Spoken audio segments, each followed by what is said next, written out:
Hey everyone, it's Aesah, and welcome to my video on 4 Marksman and 4 Warden.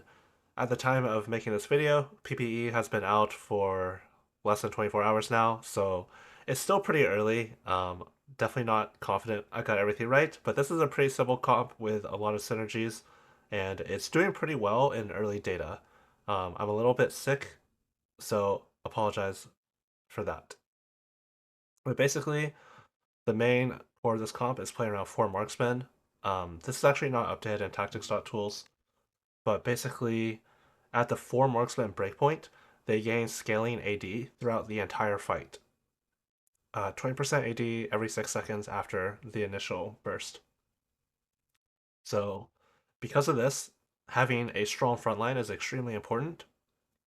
And I believe the strongest front line to play with marksmen is Vanguards, because every single Vanguard in this setup uses two traits. So Silas and Leona will give you Anno Squad, which is just a little bit of extra damage. Make sure you pick the AD weapon. They'll always be offered one AD and one AP option no matter what. Um, but because you're going to be building Armor Shred and not Magic Shred in this comp, you want the AD option.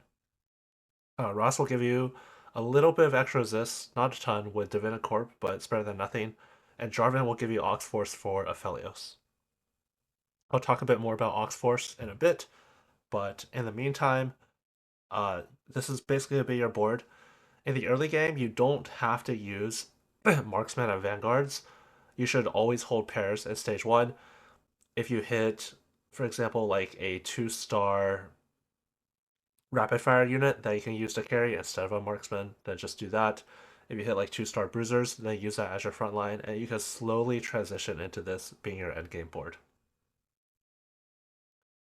Because this comp uses 2 carries, and as I mentioned, Marksman is a scaling trait, so it really wants a strong frontliner.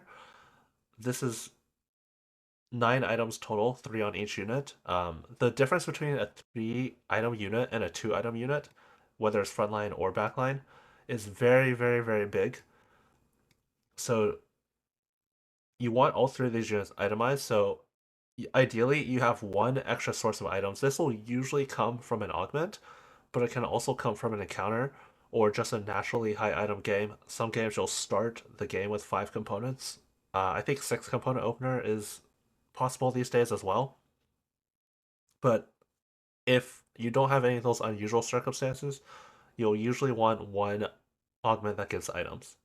This comp is also really nice because it only has AD items and damage, so you don't have to worry about building Magic Shred or AP items at all.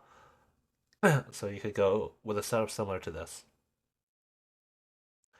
Aphelios attacks faster and has a shorter cast animation compared to Xayah, who has a very long cast animation, which is more contains more of her power budget. So because of that, Infinity Edge is pretty important on Xayah to make her ability crit. That's where like a lot of the value of the unit is in. Shojin to help her cast faster, whereas these items are not that good on Aphelios, who a lot of his value is just in his auto attacks. He has a very quick cast animation. So meanwhile, Rage Blade is going to be pretty good on Aphelios. Again, you always want Last Whisper or even Shroud somewhere in this comp. This is going to be extremely important. Jin does have a little bit of Sunter built into his kit, but it's only 20% instead of 30%, which is actually a pretty big difference. And it's also not reliable because he casts um, once every 9 autos after the first one, and it only lasts for 4 seconds. So it's actually the uptime is pretty bad. Also, there's no guarantee he'll hit the same unit. Frontline, I like to try and make sure Ross casts at least one time because he has a cast that stuns a target. So making sure he casts at least once is nice. I think Silas cast is not that important. Jarvan has flat armor reduction, so I want him to be on the same side as my carries. Leona, of course, is the strongest tank, being the 4 cost. So ideally, you want to itemize her. If she's only 1-star, then you can itemize Jarvan instead. Again, this is still really early into the set, so I'm not super confident on a lot of these scenes, but um, yeah, I think this is a really simple build for that could get you started. Learning set 14 AD build.